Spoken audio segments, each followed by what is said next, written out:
Hey, what's going on? This is Chad with VFxTemps.com, and today I wanted to show you a couple of different things that you could do to help protect yourself as an author or as a producer of After Effects files. Uh, right now, currently, as my research shows, I try to find something on it, and After Effects actually doesn't allow you to lock meta tags or anything like that, so you can't lock properties to the file that says it's somebody's, which I think is horrible. I think they should change that. But until then, maybe I can show you a couple of ways that I figured out today that maybe help you stop copyright infringement, because it's becoming a big issue with the world today and the internet today. I mean, everybody thinks it's a-okay just to steal whatever they want to. A little bit of backstory today. I found something disturbing.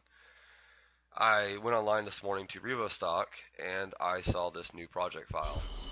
And I'm like, oh, that's pretty cool. No big deal. I normally just go look at new files just to see, what people are creating. It's just what I do for inspiration, I guess.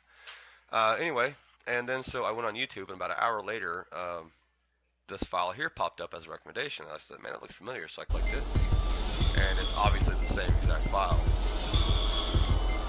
And then so I was like, wow, so this guy here offers this free file. This guy here grabs it and is like, you know what? I'm going to go ahead and just take this and make it mine.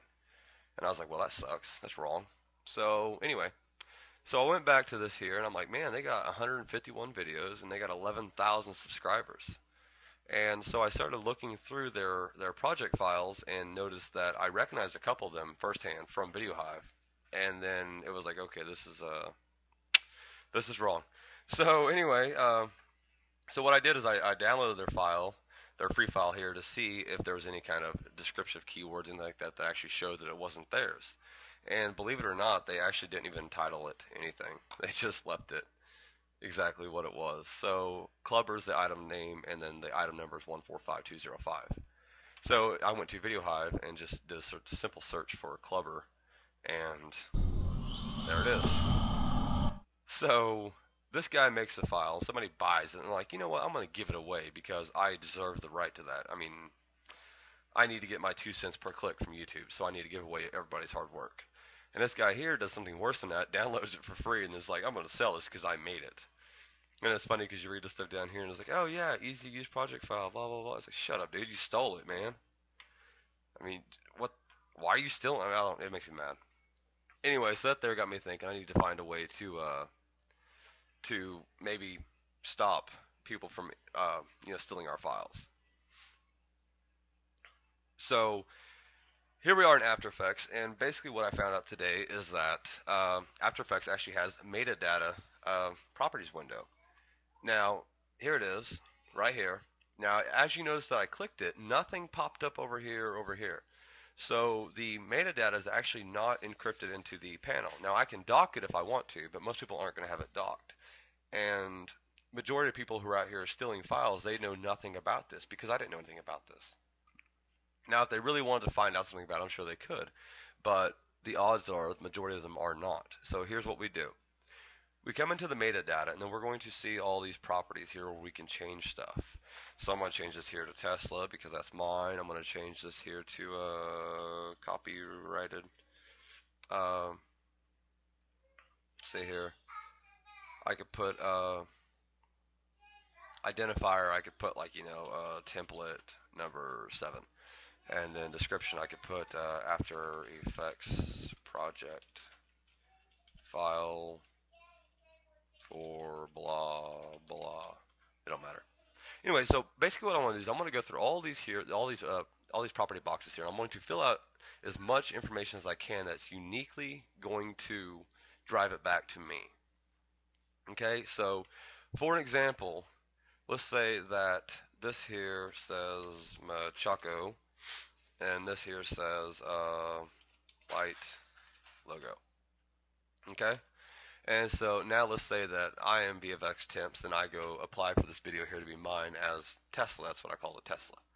And then the reviewer gets it, and they're like, oh, I like this. It looks pretty good. And then they come over here and they click on the window, and they go to metadata, and it immediately says Machaco light logo. And it's like, well, this isn't yours. This is somebody else's. And of course, I'm actually Machaco, so I have 2 aliases, which is VFxTemps and Machaco. Which I spelled that wrong. It's funny. I missed a C. Anyway, but basically it immediately tells them there's something, there's something wrong here. There's some discrepancies that they need to check on. And so they can simply take this title and they can go look it up through Google or some other stock sites. They can go look at the author to see if maybe he has the video listed and to see if maybe it is stolen and then maybe what they need to do about that. Now, most people, if they do know about the meta tags, they're going to come in here and they're going to try to remove any information that ties it back to you. And that's why I was saying go through here and put as much information as you can to try to show, that way if they forget something, then hopefully they'll be able to link back to you. That's one thing you can do. Another thing you can do is let's start a new composition, and we're just going to name it like PR for like property rights. And then so here we're just going to do something simple like VFXTemps.com Tesla, and then we're going to put the stock site that we put it on. Real basic text file. Okay, and now we're going to, let's shy it, lock it, turn it off. Okay, so now we have a composition that just says PR. Now, if somebody clicks on this composition, it's just going to be black. So they might delete it, or they might not. They might just think that something's going on. They're probably not even going to know about the shy layer because they don't even know After Effects all that well. That's the reason they're stealing templates in the first place. And then you can either put it inside one of your other folders, or I'm going to start hiding mine in my solids folder because nobody ever looks in here, because normally, like, this is actually a small file. Normally there'll be like 30 or 40 different solid files here, and so it can easily get overlooked. And so if a reviewer comes through here and they're looking, because reviewers normally look through here, and they see this here and they click it, they're going to see it shied, and they're going to do this, and they're going to see that basically it's just a watermark saying this is your file. So that's another thing you can do.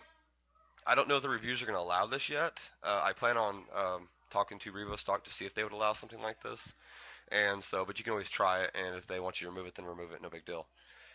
Okay, so another thing you can do is through Bridge, you can actually create a metadata template for whatever. Like I named mine copyright, and then so I can go through here and I can click on Tesla, and I can go to Window, like Tools, I can go to Pin Metadata Copyright, and so now this metadata here is applied to this file. And so what does that do exactly? Well, now we have it tagged in After Effects, and then we also have it tagged through the file itself. So I don't think that reviewers are actually going to go through the trouble of looking at the files through Bridge. Maybe they do, maybe they don't, I don't know. But I think that it's pretty simple just to take and create a template and throw it on there. You can do a search, and you can just start dropping them all your other files, and that way you at least by the end of the day, you're like, you know what, I've done what I can do to try to stop my rights being infringed on. So, and that's about all you can do. Yeah, I think that's pretty much it. So yeah, just check that out though. So metadata under the window, and like I said, you can dock it if you want to, but I don't recommend it because you're trying to hide it in the first place. Yeah, so like I said, I just found this, that I just went and researched this stuff this morning. So if anybody has any better ideas on anything that might be a better solution to stopping this kind of problem, feel free to tell me about it, and I would love to know. But I just wanted to kind of give everybody a heads up on a couple of things that you could do to try to protect yourself. So anyway, this is Chad with VFXTemps.com, and just keep watching. Maybe something new will pop up. It'll be fun. Thanks.